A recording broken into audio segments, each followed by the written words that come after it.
Good evening, everybody. I'd like to welcome everyone to the Warwick Art Gallery for tonight's Arts Dinner live and online, South West Queensland, and to also welcome our online viewers wherever you may be. Thank you to Arts Queensland and the Regional Arts Services Network for making this possible. We are live streaming this panel discussion tonight and encourage those who are joining us on the live stream to post any questions in the chat room, and we will ask the panel as we go through. Please let us know where you're from.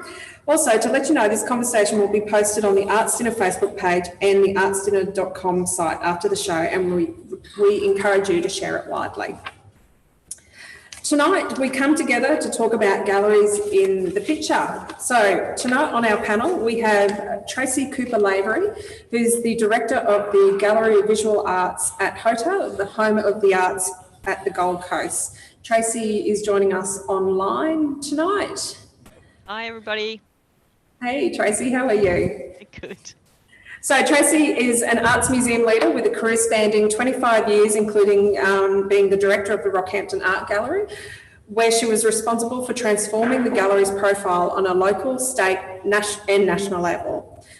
Tracy is also a member of the Public Galleries of Queensland Board. Next to me tonight, we have Karina Devine. Karina is the current director of the Warwick Art Gallery and has been a fantastic help with us for hosting this event tonight. She has over 20 years experience as an artist, arts educator and gallery manager.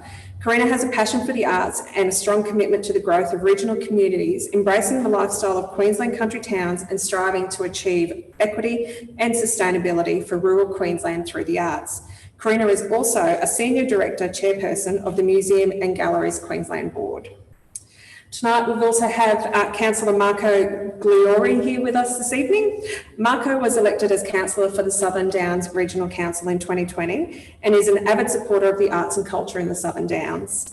Marco is an accomplished artist in performance poetry and will be a featured artist and spoken word coordinator at the Gympie Country Music Festival, the Winton Outback Festival and the Tenterfield Oracles of the Bush. So you get around a bit. And lastly, we have Bronwyn Davies here, who has been my co-host and co-conspirator for this series of events. So Bronwyn has been working since 2006 for the Scenic Rim Regional Council.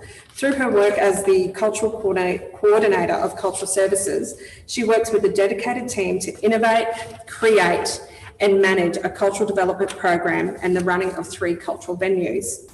Thank you, everybody, and welcome to our Arts Dinner live and online.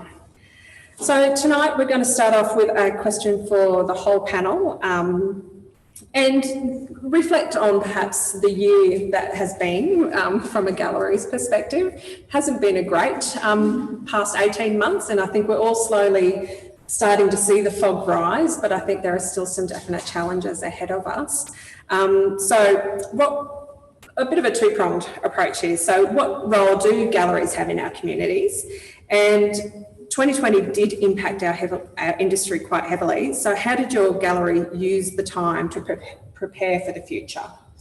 I'll start with you, Karina. Thanks. Drop you right into it. So I'll answer the first question about our role in the community. It is very multi-layered, but essentially we do support the presentation of artist work, and not just local artist work, but the global artistic community as part of our role. And by doing this, we reinforce or challenge the situations and beliefs of each and every visitor. Ultimately, this helps us understand the world better and accept our place and the people in it. But regional galleries also have a vital commitment to the local community. They show our identity, they contribute to our economy, and they also become a tourist product in regional galleries. As leaders in the sector, we can all lead by example with acceptance, openness and kindness, which is something that we definitely work from in this gallery. Do you want me to continue to answer the? So yes, how did 2020 go for the Warwick Art Gallery? So like many organisations, we rapidly moved into the digital world, putting some of our exhibitions online and also offering some education and fun artistic activities. But within about a month, we noticed the engagement in those activities pretty much ceased. And I think that that was quite generally what happened across the board.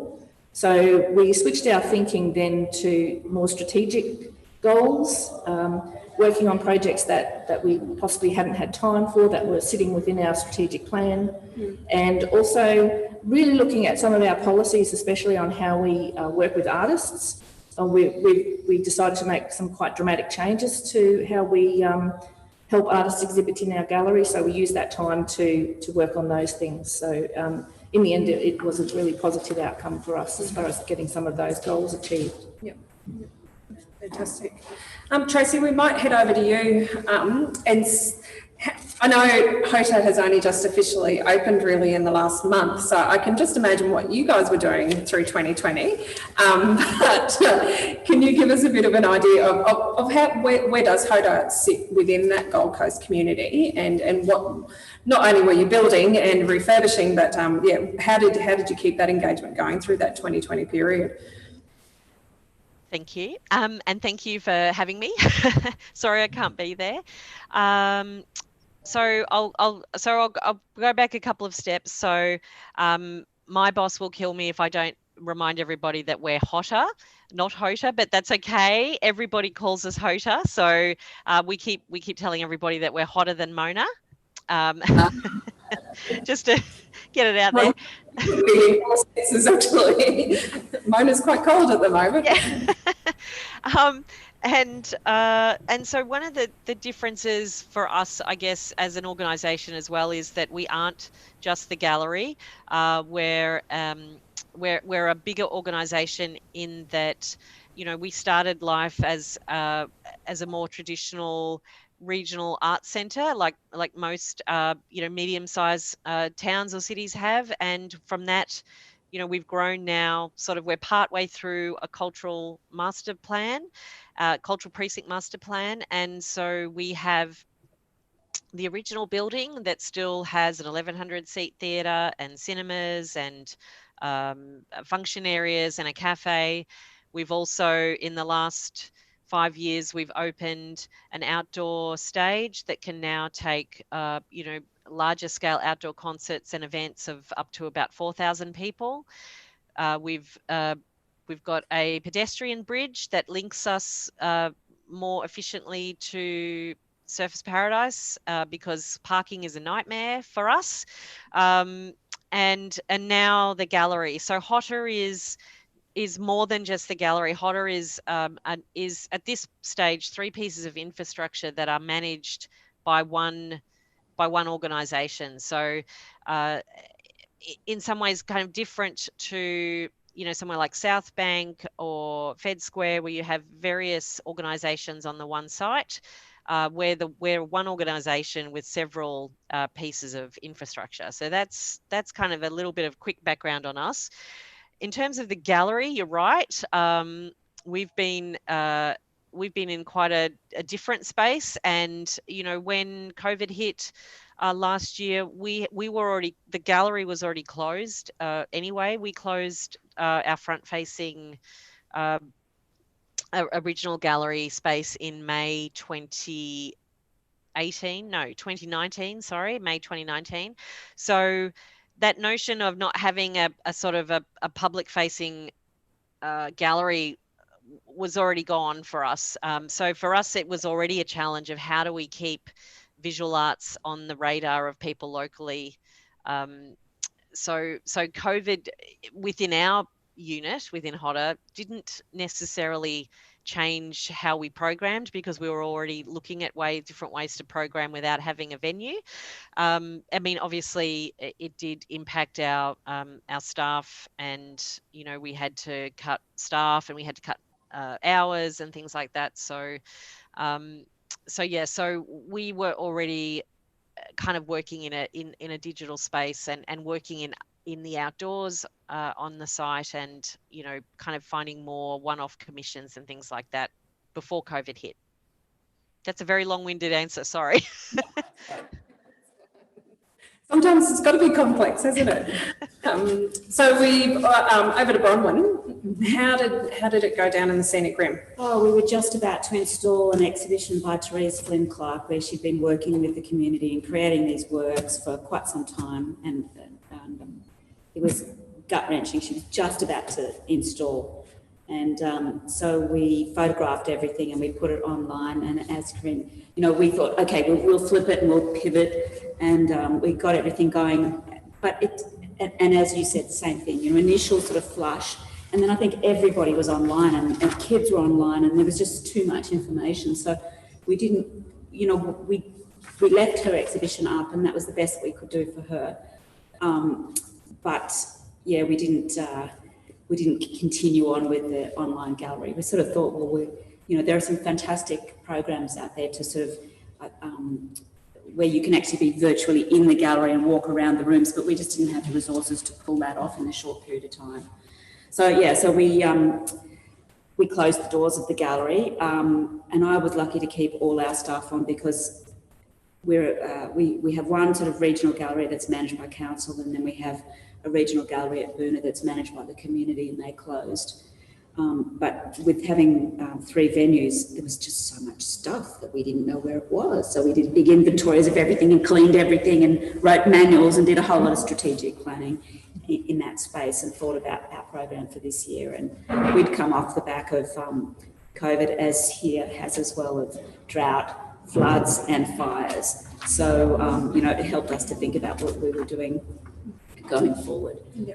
And I think the place of galleries in a community is, as Corinne said, it's just, it's a reflection. It's a different space for people to go into and express themselves. And if they might feel inhibited about going into the city, or that's not their thing, they might be inclined to come into their local gallery. And I think if you're touring through a region, it's a great opportunity to get a snapshot of the flavour of that place by going into a regional gallery. Great opportunity to find those little stars of artists that you wouldn't see normally. And that's right. I know them. I've collected a few pieces over the years that way. So that's right. It's a great way. And Marco, how do you, I know we'll probably come back to this from a Southern Downs perspective, but what have you sort of seen happen with the galleries, even in this region, and what kind of impact COVID has had on them? Well, I was thinking about that, I feel their pain. In March last year, being a performance artist, I had every job cancelled for the next 12 months. And I was ready, of course, to line up for a JobKeeper. And next thing, I was an elected official. And I was just so lucky. So the art gallery for me became a sanctuary, the other places I went to. I think because I love sharing ideas, and that was what I found most there. I think I saw first off our galleries going online. Tonight's a great example of what can be achieved. And I also saw our galleries reflecting on where they'd been, where they were going to go. Their committees were suddenly thought, well, we've got time here. Let's plan, and let's plan something special.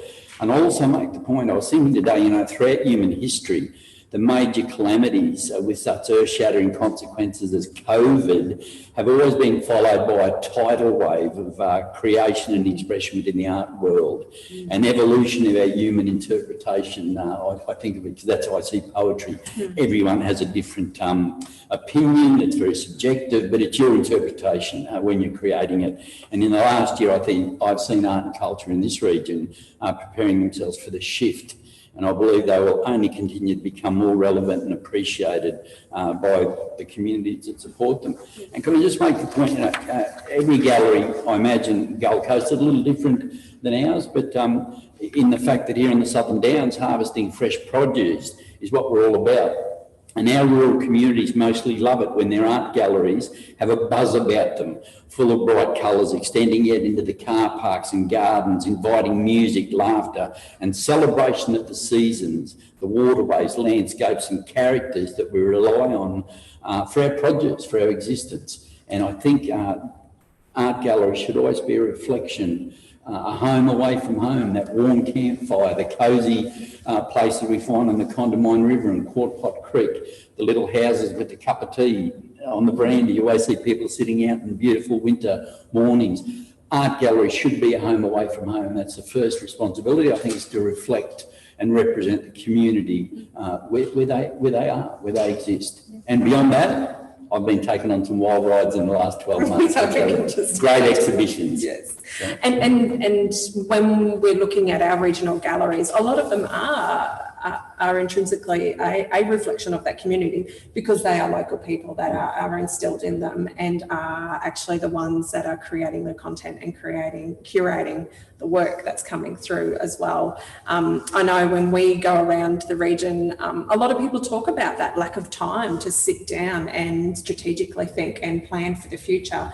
So 2020 was a bit of a double-edged sword. It gave us all that chance to actually sit down, navel gaze for a while, and then keep moving forward, because we knew there was going to be a light at the end of the tunnel. We're probably still looking for that light, but you know, I think there was a lot of really valuable work that got done in the last year that will just make us grow and be stronger and more amazing than we ever have been before. Can I just say that one of the things that came out of COVID for us was this project. Yeah. And what that's meant is conversations like this with people in different communities all across Southwest Queensland. That's been a delight. And, you know, if you haven't actually looked at any of the videos there's some really great pearls of wisdom, and it starts to create an identity. And I think that was an opportunity for us. Yeah, definitely. And getting to connect with people that we wouldn't have previously as well. Absolutely. So having the likes of Tracy with us and a raft of other amazing guests over the past 12 months. So, Karina. Yes. We'll get into the meaty part of the evening. So the Warwick Art Gallery has been around since 1990, which is an amazing feat, I think, for a regional gallery. What do you think attributes this to that success of this space? Interesting, last year was our 30th birthday, and all thoughts of having some sort of celebration went out the window with COVID as well. But that was okay. We focused our attention on other things.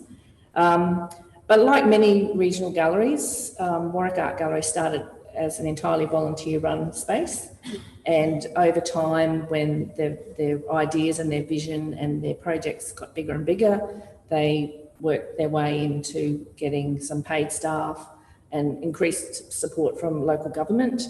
But at our core, we still are very much a gallery that relies on and supports our volunteer workers. And I think that's why we have the longevity that we do. We have a fierce loyalty with our volunteers.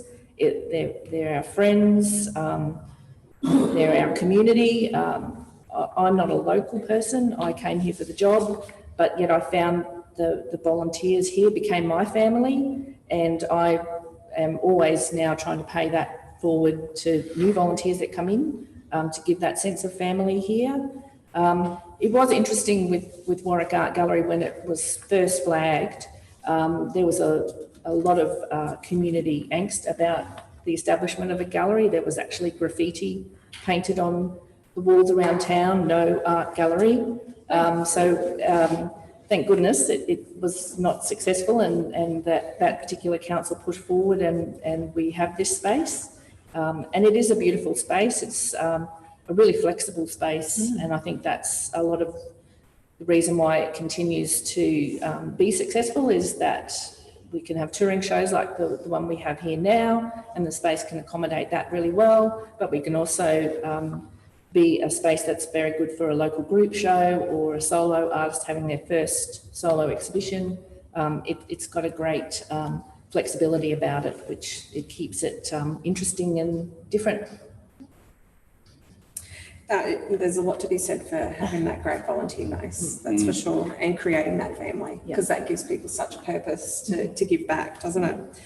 So you're also on the board of Museum and Galleries Queensland, another great org that supports our industry. How does MagsQ work with you and work with the industry? I wanted to read this out because MagsQ are just such a remarkable organisation full of people that put 200% into their work every day. So I wanted to do them justice and actually say the right thing for what they do, because I can't speak highly enough about them. They're a national leader in advocacy for galleries, museums, artists and arts workers. At their core, they focus on supporting and highlighting the incredible work done in our state's 400 plus galleries and museums. Whether you're a volunteer or a paid art worker, Museums and Galleries Queensland provides professional support and opportunity to acquire best practice skills and experience. Above all this work, they are our representation at state and federal government level. And I'm just continually amazed by their achievements. And in my career, as an early arts worker beginning my career, they supported me then, and they're still supporting me now as a mature professional, something like that. Yes. A boss yeah, drover. Yeah, I'm a boss drover. You're a boss yes. drover of the Yes. arts industry. So they're just a fantastic organisation, and I'm very, very proud to sit on that board. No, they are a fantastic group. I've worked with them many times over the years, as I'm sure most people have in this room and online. I don't think we could have such a good industry without that peak body there behind us. So, from a gallery's perspective, what other peaks are out there? Who else should we be aware of that can support us? Yes. So I just also wanted to, if you're not already signed up for the Museums and Galleries Queensland newsletter, that's probably, that weekly newsletter is the key thing that you need to get that information every week, because it covers all of the opportunities. It's really got a lot of guts to it, that newsletter, and it's worth subscribing to that. So that's the first thing that everyone should do. There's also 2 state organisations that are important to be members of. So Public Galleries Queensland is a great network. They also have a separate board, which Tracy's on and I have been on in the past, and they do a lot of professional development and support for staff that work in public galleries. And then there's also the Australian Museums and Galleries Association, AMAGA. And there is a Queensland branch, but you can be a member of the national organisation, and that means that you also get publications, but you're also able to apply for bursaries to attend conferences or professional development opportunities, and those bursaries are really generous, and they are there for everybody to use, whether you're in a bigger regional community or a very small remote community working as a volunteer. So those 2 organisations are equally valuable. Yep. And with, I know Amaga's got their national conference coming up. I'm not sure what the dates are on that one, but that's coming up this year. Has it just happened? Was it just happened? June. Oh, so it was a couple of weeks ago. Yeah. Last week. Yeah. So there's obviously, there's benefit in attending even those conferences as well, to be able to create that network. Yes. To sort of, it's great if you can reach out and have a chat to your next door neighbour as such. There might be so many learnings you can actually get from each other, and it's also nice having that support network as well, isn't it? So is there any other tips that you might have for a gallery director or a volunteer I'm throwing you under the bus here. in developing that network, it's is it just attending those conferences, getting those newsletters, and maybe taking that opportunity to reach out and ask some questions. Don't be afraid. Yeah. And Max Q are a very good connector as well. It is really hard. A lot of us work in isolation, and sometimes it's a solo show, and you're so very busy all of the time, and you can just get on that merry-go-round where you can't even see clear to sign up to do an online thing like this, because you're going all the time, and it's having conversations with other people that you realise that we're all going through the same thing. So it is good to down tools every now and then and just talk about how are you feeling? You're trying to keep up with deadlines. We all have similar issues. Budgets are always something that everyone talks about, and it is good to find strategies from your colleagues as to how to deal with things like budgets. And I know over time we've travelled to each other's galleries, have been a support crew for each other if needed, and that's valuable as well.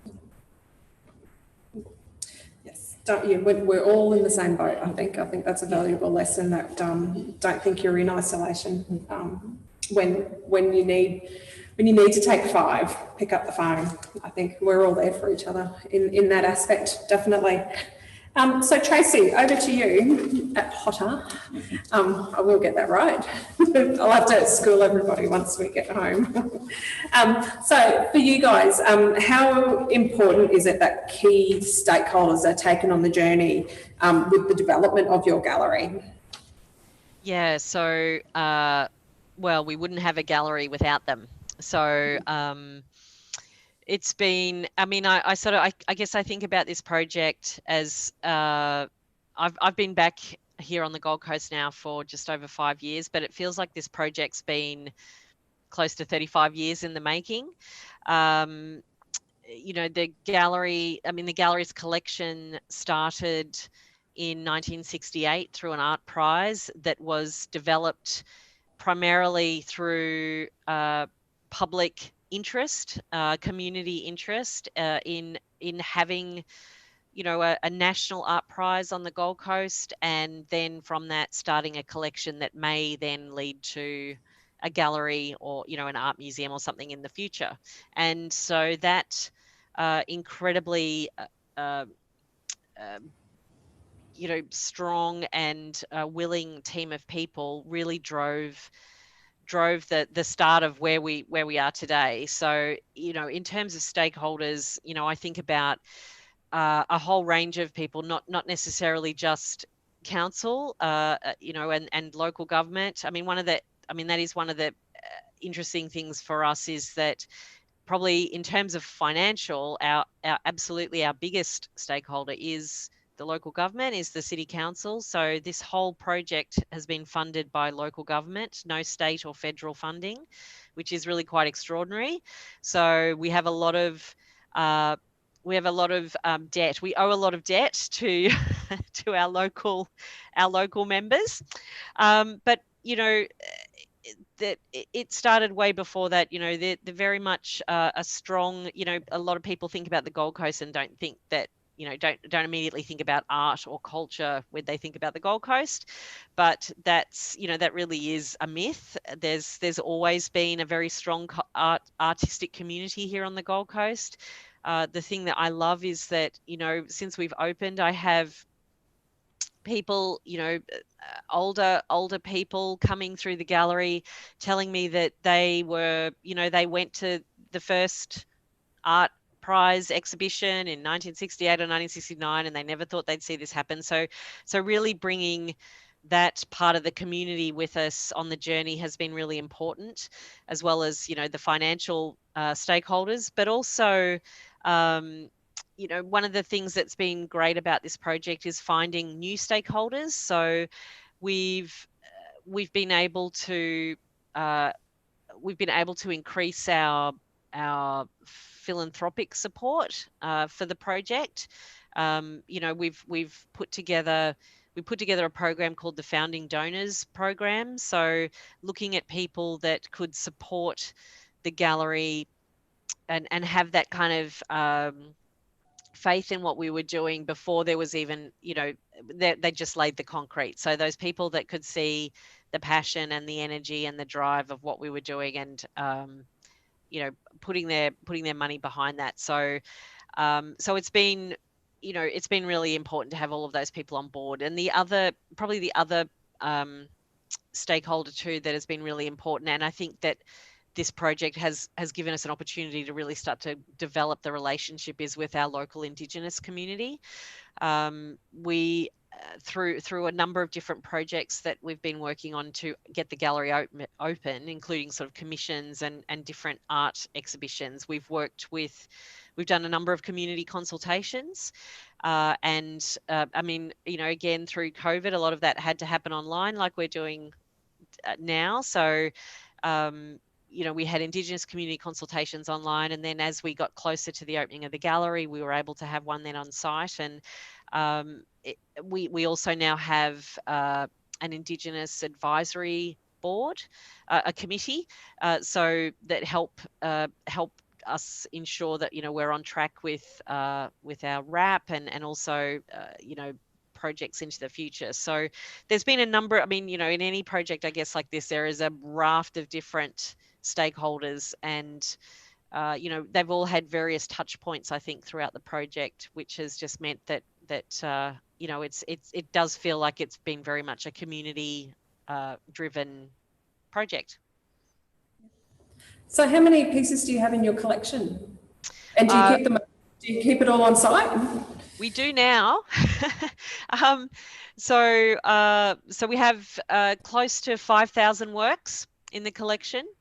And I mean, one of the things that closing the old gallery in 2019, one of the things that allowed us to do was actually to bring all of the artwork on site for the first time. We've had a number of things off site in storage for years. We've had kind of we call it display storage, where we've had works on display, you know, in mayor's offices and council buildings and community centres, council community centres. So having that opportunity to bring everything together for the first time and actually start to look at what we've got and assess things was really important. And we just last week finished the relocation of the collection. So we opened on time, but there were things that we had to postpone to make sure we opened on time. And one of those things was actually getting the collection into the new building. So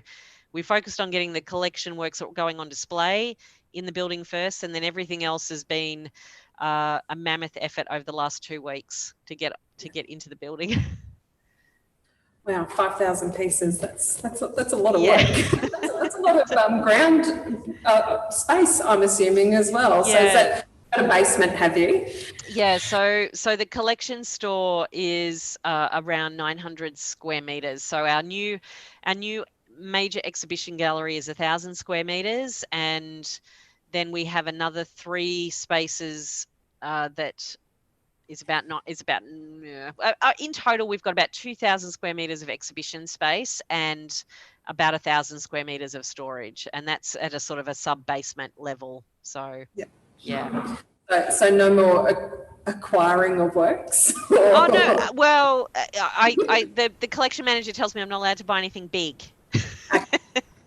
It's sort of when you go, you don't want to go to them with quite a large piece and say, hey, where's this going to fit? That's right. So we've still got a bit of space in that store. I mean, the storage was built, you know, in theory to last 10 years. It certainly won't last 10 years. It'll be more like 5.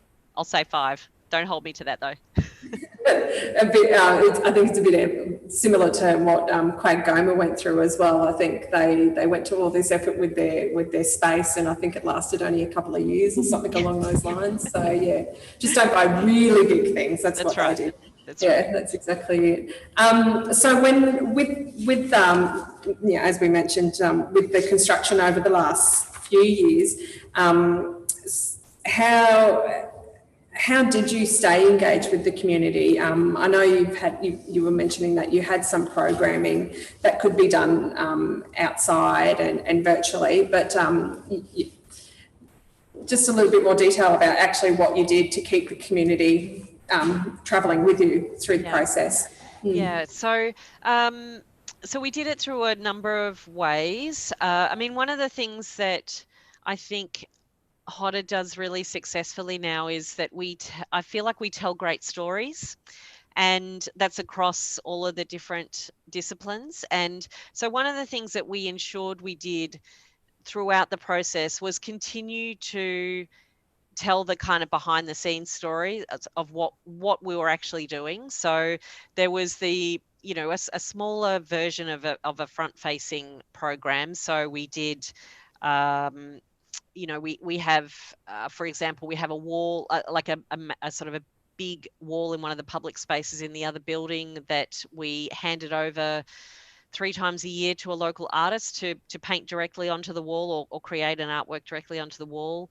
We have another project that is called the Banner Commission. So we have like a large outdoor banner that sits above our cafe that again hand over to artists, and they come up with a design that we get digitally printed onto a big banner. So we started that project. We also did, we're still doing a Christmas commission. So we would go out to artists for an expression of interest to commission them to create, you know, a response to Christmas, you know, other than Christmas decorations and, you know, the like. So, and then, you know, because we have the big outdoor space, you know, we also looked at doing temporary sculptures on site too. So we've worked with a couple of different artists, nationally known artists, to bring work onto the site while we were closed. I mean, but they're all things that we'll continue to do now that we're open. I mean, one of the things I've been really keen to do is, even though we've got this beautiful new shiny building, we want to make sure that there's still art across the whole precinct. So, you know, those other sort of programs will continue in the other spaces. But as in parallel with those kind of physical, tangible things, we, as I said, we kept telling stories around what we were doing in the background and behind the scenes. So we did some really great stories around the collection and you know, works that we knew would become part of the opening program. And so, you know, I mean, it was great for the curators to be able to continue to do research on works, kind of undiscovered works, things like that, and tell those stories. So through our website and through social media and you know, to tell these kind of we did it through blog posts, and you know, that also then led to one of the things I think I'm really proud of that we've done as part of the opening is that we decided to kind of reimagine the gallery's collection through kind of a new brand, I guess you'd call it. And so everything to do with the collection as part of the opening has been under the heading of Hotter Collects.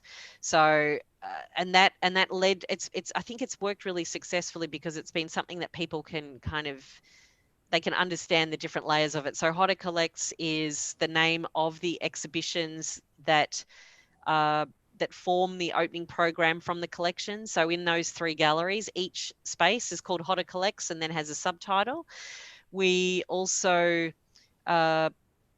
through telling those stories and doing that research, we were able to start our first online access to the collection. So the works that form the basis of those shows are the first works that have gone online as part of Hotter Collects online.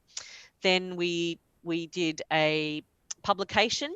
So we commissioned, I think, close to 50 writers to write about the works in the collection. Again, same works that then are on display.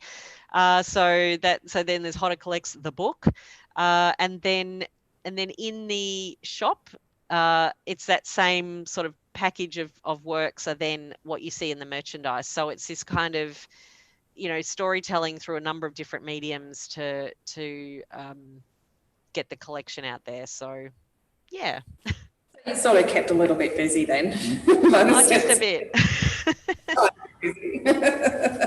No, I'm sure we could talk for hours about what you've been doing down there. You just need to come and see it. Definitely. Get in your car and jump on down. Thanks very much, Tracy. So, Marco, welcome to this evening. So as a new councillor for the region, how do you see the Southern Downs galleries engage with the community? Now, we touched on this a little bit at the beginning, and why is it so important that our local governments continue to support our local government, local galleries and arts communities? Okay, how do we engage? Well, this month, I think we're hosting in both galleries, and I'll acknowledge Mary Finlay sitting in the audience, Director of the Stanthorpe Regional Art Gallery.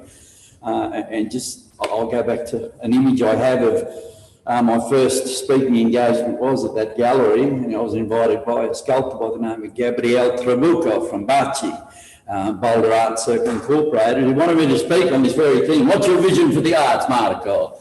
And I said, well, I thought about it, and I thought my vision is that I listen to you. The best, I just heard you talk about storytelling, and that's what galleries do. Well, the best, the deadliest weapon a storyteller can have is their ability to listen.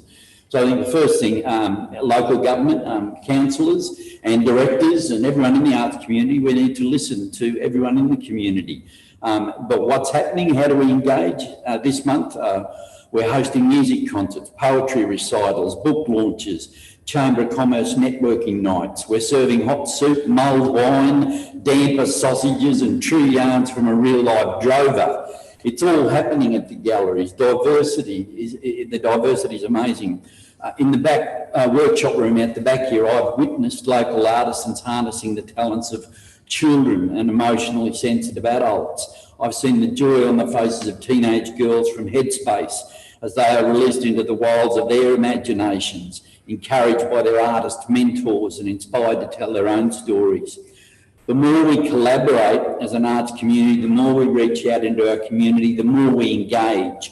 The Granabel Art Trail this year is in its third year and gaining amazing momentum, supported by both regional art galleries. And the Art Trail tentacles have reached up to Karina, who's now created the Warwick, the Condamine Art Trail up here, and it's a second year now. And they're amazing opportunities for us to reach out. I don't think we should just be focused on creating art, but also creating connections. We cannot sit here with our walls plastered with beautiful art and hope to inspire and engage the community. We need to roll the red carpet all the way out the gallery door, down the streets, and into the artisans' homes, their workshop sheds, and our country halls. Last week, my wife Julie is here tonight, did a workshop at the Freestone Hall, run by Sue Hamlet, who's also in the audience.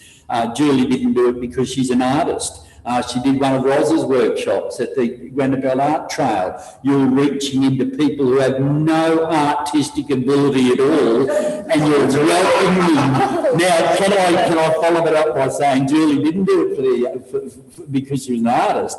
She did it for the mateship, the fun and expression. She came home smiling with stories to tell, one of which now hangs on our wall. So we underestimate what art and culture can do because we put it in buildings. They're beautiful buildings. They're great evolving exhibitions. But when we roll out down the street, that's where we really make our connections. And can I note there are hundreds of artists out there making our connections for us. It's mutual empowerment. And I think we do it through consistent and evolving engagement strategies.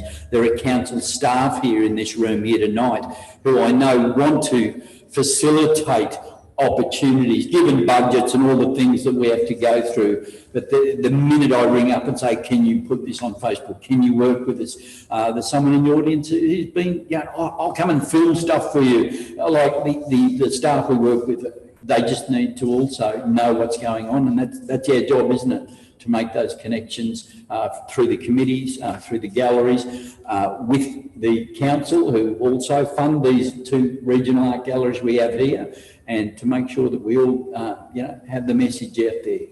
I think there's that synergy then that our regional galleries are noisy places.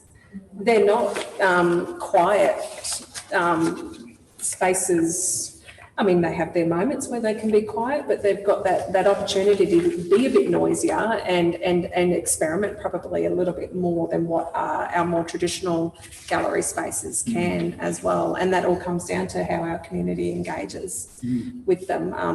I know I always tell my children, I don't shush them in a gallery. I let them talk and ask questions and engage, because I don't want them to feel inhibited when they walk into that space. Yeah. And they're not just a creative arts industry, they're a place of well-being for the community. Now, I think that's often underestimated. I've seen a lot of people walking here looking pretty lonely, and they enter into a conversation with the volunteers. They're looking, they're searching, and these are great places to come searching.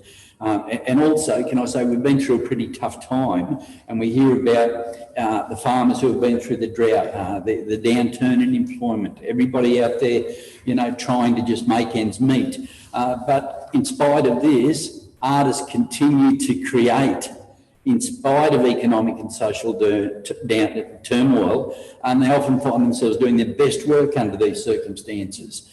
Throughout history, in the throes of war, when those trains have headed for the hills after the battle, they're not just loaded with soldiers, you know, they're loaded with the true wealth of our human existence, the artistic gold, the portrait, the cultural landscapes they plundered. Art and culture does so much. It soothes our spirits, it mimics us, distorts the world that surrounds us. It reveals the stark truth and challenges us. It tells us who we are. It can offer us an alternate vision. You can put a price tag on it, but you and I know that it's priceless. And I said those very words to Gabriel that night because I knew he was on the same page. He wanted to know that the council realised how important arts and culture were, and it is about well-being. Oh, very much so, very much so. And I think that's the story that we have to get better at telling also to our councils and to our key stakeholders, is that it's not just about the fine art experience, it's about that what it does for each individual person is different. We can't put it all into a nutshell. It's hard to define on a spreadsheet, very isn't hard it? to Or in a define. corporate plan. Extremely difficult to define. I get a sneaky enjoyment watching my fellow councillors trying to define, because you just can't. You can't. Sometimes you can't. It's in the borders as such. It's such an indefinable product sometimes. And can I also stress that in times of economic turmoil, when people stand up right across our community and say, we need to be spending more on bread and butter and less on jam and cream. Of course, we're the jam and cream. I don't think that's quite right, because you watch when the party starts in the streets, when the travelling minstrels arrive, when the latest Stenthorpe Art Prize celebrations are in full swing, when the trees wrap themselves in jumpers for next month's Warwick Jazz and jumpers in July, when the artworks go up in the galleries and on the sides of the buildings and silos, the council staff, the mayor, my fellow councillors will claim the arts and culture industry, for it is them that inspire people like me in bureaucratic government positions to come and join the Storytellers Circle and to be captivated and inspired by the next creative event on offer. You have such an important role, and it should never be underestimated by councils.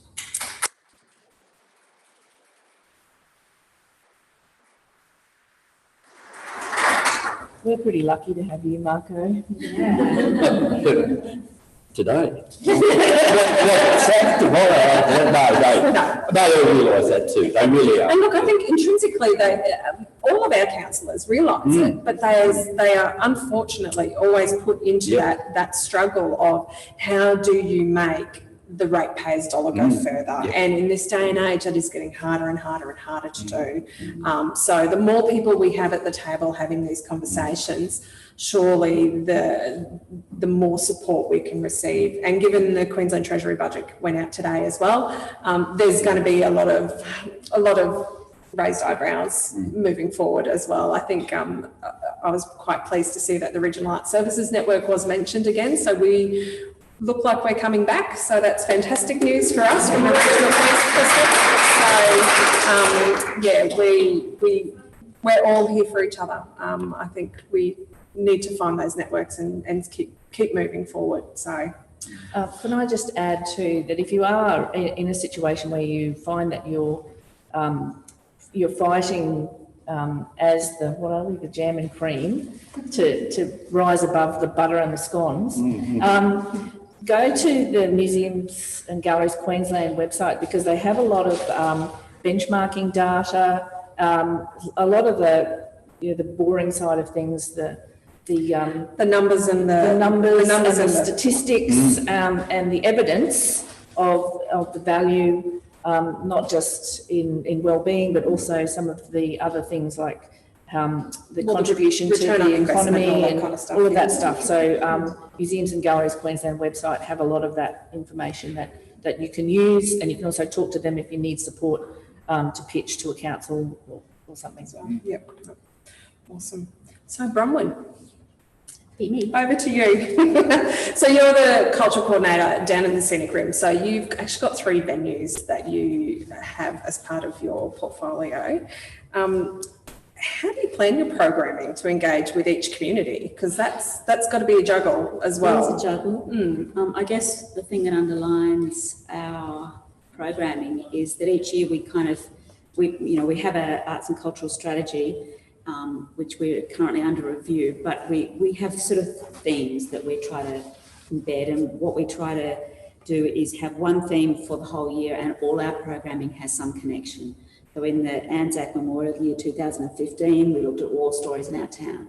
So all the exhibitions, all the shows, all the workshops had some kind of connection to the impact of war on our towns.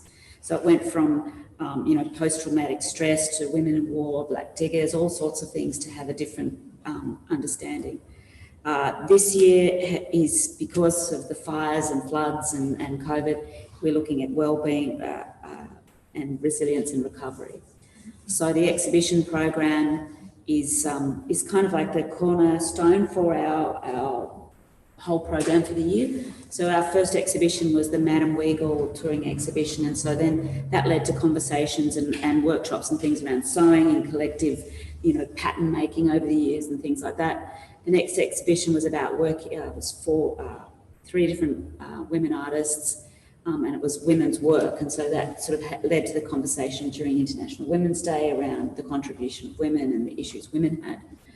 And then we've just recently had 4 artists exhibiting, and that was Artist Journey. So it was different perspectives about the journey of an artist's life and the different kind of impacts that they saw as they were working through that. And one of the artists in particular, Ben Allman, had walked with the photographer Karen Garland across the 700 kilometres across the Scenic Rim just after the bushfires that hit Beachmont. And so collecting all these incredible stories, and as Tracy said, it's about storytelling. So the stories there were what he saw from the farmers that were dealing with drought, to Indigenous elders who were struggling to keep their culture alive, to the Groom family up at Binnaburra. So we try to keep it relevant there, and then we'll have the school holiday program and the morning melodies and all these things that are happening in our space. We are not fortunate enough to have a closed gallery. Our gallery at Scenic Rim is a multi-purpose space. So we have a gallery space, but it also opens up for meetings and things like that. So we can't tour some of the exhibitions so we curate our own mostly. So at the moment, we've got a really powerful exhibition on called Belonging, which will run through NAIDOC Week, and it's about 2 stolen generation Indigenous women and their stories, and it's super powerful. So we kind of work with the community around issues that we know that we need to explore, and we sort of embed it in all sorts of different ways: workshops, talks, meet the artists sessions, school holiday programming, things like that. Yeah. So for those particular artists, do you have any advice for them on developing that relationship with their local gallery? Because I think, obviously, from your perspective, you utilise your local artists network quite heavily, whereas I know there are other regional galleries that perhaps don't.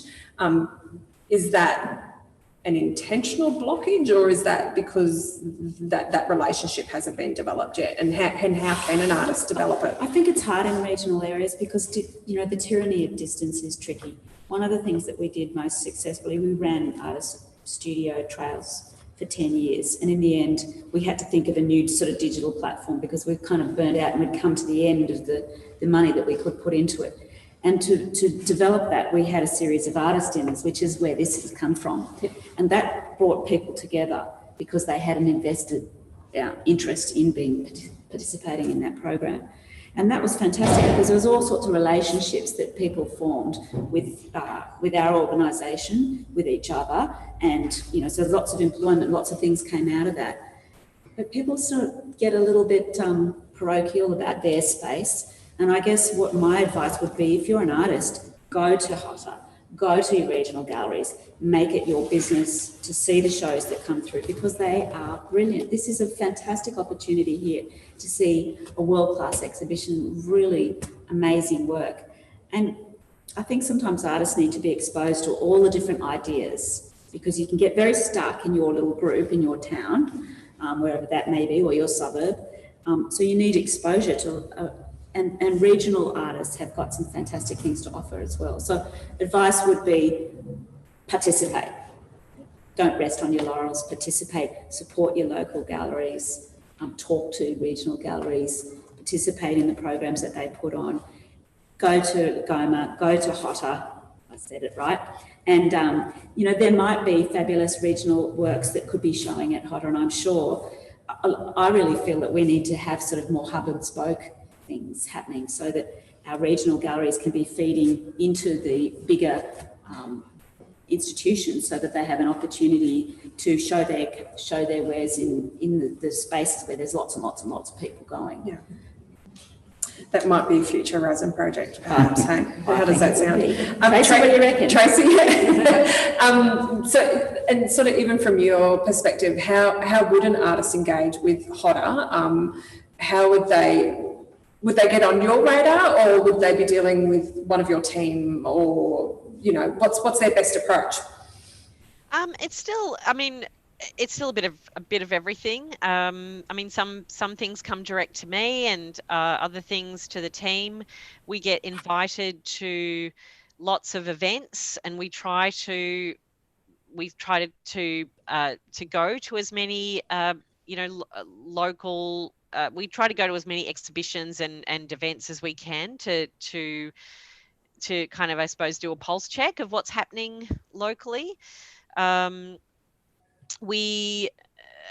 of the remits of HOTA is very much to work with local artists, and so for local artists, we kind of spread that quite thinly to up to Brisbane, down to the New South Wales, or maybe just over the New South Wales border, to the Scenic Rim. It's quite, for us, it's quite a broad, like when we talk about local, it's really kind of southeast Queensland, northern New South Wales, and so we've through a lot of the things that we've been doing, we sometimes we will select a particular artist, but most of the time we do an expression of interest.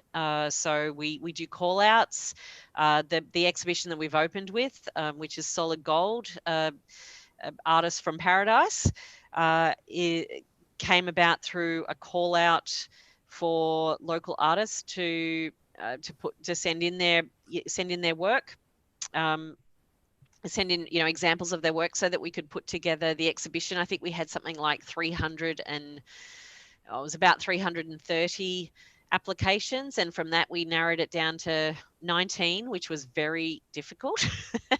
But like that, for example, has been a really positive thing for us to do, because it actually brought to our attention a number of artists that a mix of artists, some artists that we didn't know who are just doing incredible, great work right in our backyard. There were artists as well who were known to us, but we didn't know lived locally, that have only moved to our region in the last couple of years. So so that was a really great surprise as well. And but also from that, even though in terms of the exhibition we could only show 19 works or 19 artists, there's been a number of artists that from that original pool that we've got in touch with about other projects, and so there's a whole bunch of different ways that we try and find out what's going on. But the best thing is to just get in touch with us as well, and just, we'll have a conversation. Yep. And Karina, the same for Warwick? Yes, definitely. Don't be afraid to come in. But also I wanted to just share a little bit of wisdom from Henry von Nordenberg, who was here from Quagoma to help us install this show. And he said, just exhibit. Doesn't matter where, just start. If you're an artist and you want to lift your profile, just start exhibiting. Doesn't matter where, could be cafe or just get out there and start doing it. And I think that's a really, really good advice, because every time you exhibit, you may make sales, but probably what will happen more is that you'll make a connection, and that will lead to the next project, and it'll just keep on growing from there. So just get out and do it. Don't be worried or upset by rejection. We all get the rejection, but just keep going, and but don't be afraid to come in and make an appointment and come in and talk to your gallery director wherever you live. Yeah. Yes, drop-ins are a little bit tough because unfortunately, I mean, I know with Tracy and all of us, meetings and a million other things are normally don't come near us when there's an install on. That's for sure. You won't be impressed with that one. So yeah, make sure you call ahead and book that time. Have we got any questions from the live stream at all? Don't believe so. Can I just say that for us, and I think it's similar to Tracy and probably for Karen here at this gallery, is we usually do a call out for artists, and our curator, Irene Gersh-Danby, will go through those and actually see if they meet the criteria and do those sort of things. But we have that, as I said, a theme, and next year's theme is going to be understanding our world through science and art. So if you're an artist out there who's interested and in exploring different ways of telling stories about our world, we'd love to hear from you. And she loves to have people submit applications, and I'm sure all the galleries love to. So don't be afraid to submit them. They usually have somebody who, a panel of people who are going through them and assessing them. But, if you don't ask, you don't get. Yeah. And a quick one, actually. What kind of staffing levels do we have at all of our different venues? I know you're the one paid employee.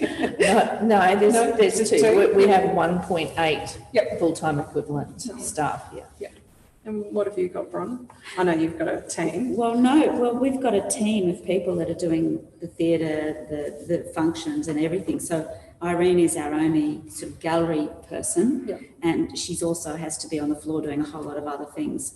It's not ideal. Yeah. We would love to have a team of people, and Irene does an amazing job, but under difficult circumstances. Yeah. But, lots of our casual staff get to learn how to hang exhibitions and things like that. So that's a plus. Yeah. We're multitaskers. How about you, Tracy?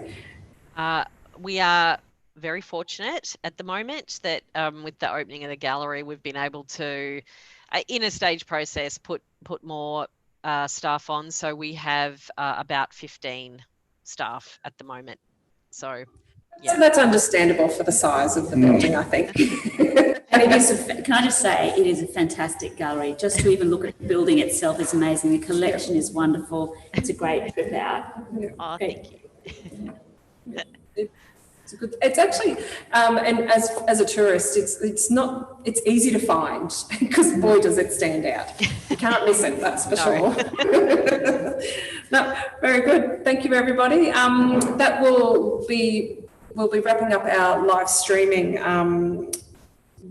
right about now. So thank you to Arts Queensland, the South West Queensland Regional Arts Services Network, Scenic Rim Regional Council, to Arts Front, who have been live streaming for us this evening, and also to all of our speakers tonight. You can join us again for the next Arts Dinner live and online next month, which is on the 13th of July. We'll be coming from Boona, and we'll be putting a spotlight on the Regional Arts Development Fund in your region. So thank you everybody for joining us this evening, and yeah, please enjoy, stay on and enjoy the supper that's been provided to us this evening by the Warwick Art Gallery volunteers. So thank you.